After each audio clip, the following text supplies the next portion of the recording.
Alors, toujours sur les rêves, j'ai fait une vidéo où j'ai donné un exemple frappant, un exemple assez net et clair de comment, dans un rêve, une scène correspond en réalité à la fusion de plusieurs scènes qui se déroulent sur plusieurs périodes.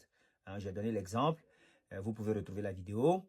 Et j'avais dit à l'époque, à l'occasion, que je l'avais d'abord lu, découvert dans un livre de Neville Goddard et qu'ensuite j'ai moi-même expérimenté de façon vraiment claire et nette cette fusion de plusieurs événements en un seul, dans le rêve. Ici, je voudrais montrer comment, enfin, je voudrais donner des exemples qui montrent comment un rêve peut être construit à partir d'une image. C'est-à-dire une photo, un tableau, une image que vous voyez dans un journal. Et alors, en l'occurrence, l'exemple que je vais donner, c'est l'exemple d'un rêve qui se réalise plus tard. Mais ça peut aussi être l'exemple d'un rêve qui est construit à partir d'une image gardée en mémoire, une image qu'on a vue par le passé. Hein. Mais là, l'exemple que j'ai, c'est vraiment l'exemple d'un rêve qui ensuite se dévoile dans la vie réelle par une image. Donc, alors, je n'ai pas tous les détails du rêve, mais un jour, je rêve que je suis dans une équipe de touch rugby, de rugby à toucher, vous savez, l'un de mes sports favoris. Et bon, jusque-là, il n'y a rien d'extraordinaire. C'est que je me retrouve dans une équipe de touch rugby, il y a rien de plus normal puisque je participe à plusieurs, enfin, je suis dans plusieurs équipes dans la vie réelle. Mais la particularité du rêve, c'est que dans le rêve, j'avais un sentiment de respect et de considération. J'avais l'impression vraiment que j'étais dans une équipe où je ressentais du respect et de la considération.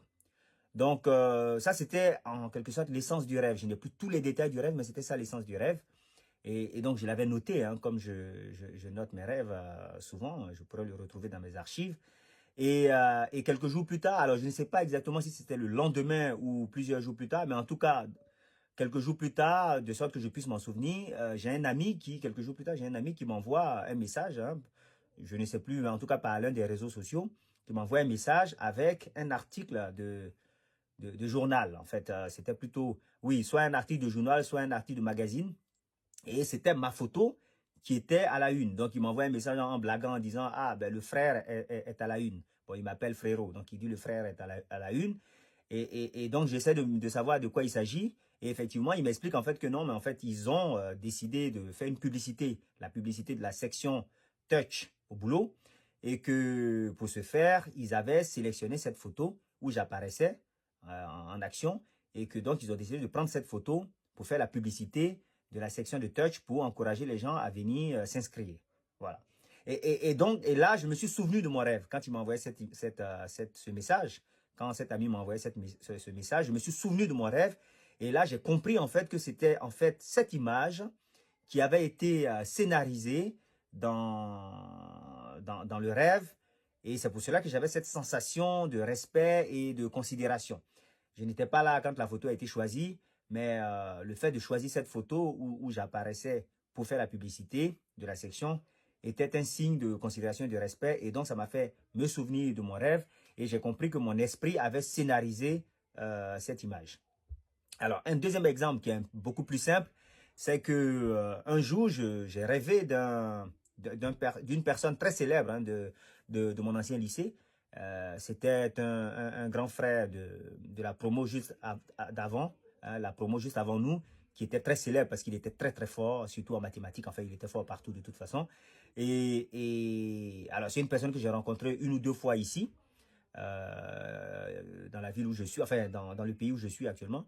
Mais je n'ai pas de contact particulier avec lui. Donc, j'étais très étonné de voir qu'il apparaissait dans mon rêve. Alors, je me suis dit, mais il n'y a aucune raison qu'il apparaisse dans mon rêve. Je vois pas très bien pourquoi j'ai rêvé de lui. Alors, je me souviens plus très bien les détails du rêve. Toujours est-il que le lendemain, j'ouvre une de mes applications, je crois que c'était Facebook, et on me propose on me propose en fait cette connaissance, cette personne comme en invitation, comme possibilité d'amis. Et là, je me suis souvenu en fait de mon rêve et j'ai fait le lien. Alors, pour moi, il n'y a pas de coïncidence. Hein. Pour moi, c'est effectivement euh, cet événement que j'ai vu dans mon rêve. Alors, actuellement, je continue la lecture de ce livre appelé Les rêves et les moyens de les diriger.